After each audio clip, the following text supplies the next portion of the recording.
At the time of this recording, it's March 2025, and in the past 13 months, I've developed and written the code for 13 iOS apps designed and made for creators and creator entrepreneurs. Here is what I learned during the process. Creators on the smaller and less wealthier end of the spectrum are usually and always price conscious, right? They don't have much surplus capital to invest in themselves and are at times in the lack of abundance mindset. That's one of the first things.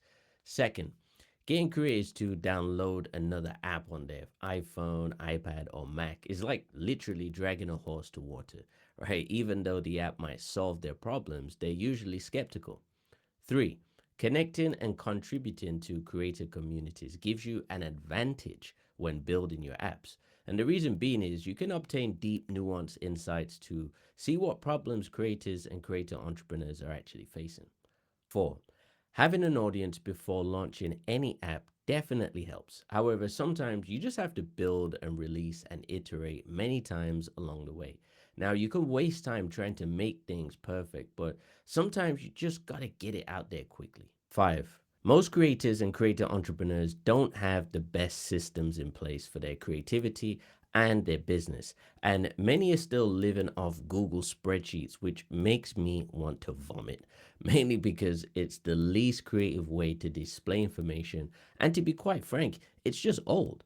Now, the reason why YouTubers always promote this simple approach to information harvesting is pretty much because they don't know any better solutions. Six, if your information is at your fingertips, then you're more likely to use it. Now, the process of developing all of these apps means I can access information in a few simple taps. Now, I no longer have to dive deep into Mac folders or endless spreadsheets. Now, we use our mobile devices, especially a lot today, so it makes sense to have the information as accessible as possible. Seven, as a developer and creator entrepreneur, I noticed that I would lean more towards adjusting particular apps over others. Now, these apps are the ones you should probably end up focusing on if you're a developer, and leave the rest if they are simple applications, just as they are. Now, you'll gain outsized returns by compounding your efforts in a few places rather than many. And this goes for all areas of creativity and business. Eight, decide whether you're selling premium or non premium products from the beginning. Now, I've been in the premium side of multiple businesses and sectors over the years, so that's what I'm familiar with and what comes normal to me.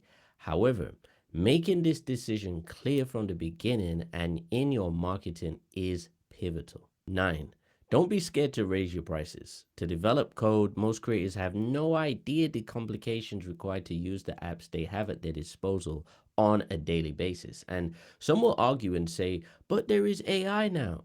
And I would say, yes, that's correct, but you still need to know how to use it. Software is an incredibly high value, high leverage tool, and it should be priced as such. That's my take. 10. And probably the most important thing that I learned is get a cohort of 12 customers to try and test the app. Then they can be your initial cheerleaders. Now, the beauty of owning software products is you can give some away for free and allow organic cheerleading of your software. At least this way, you can gain some word of mouth momentum, which is way better than paid ads all day. Now, these are just 10 of the things that I've learned in this past year as a developer and as a creator entrepreneur. Now, I develop apps that make creators' lives simpler and more efficient, and this is the ethos all the way through. Now, each one serves a purpose and each one solves a problem that can save creators and creator entrepreneurs a lot of time going forward. So, thanks for watching.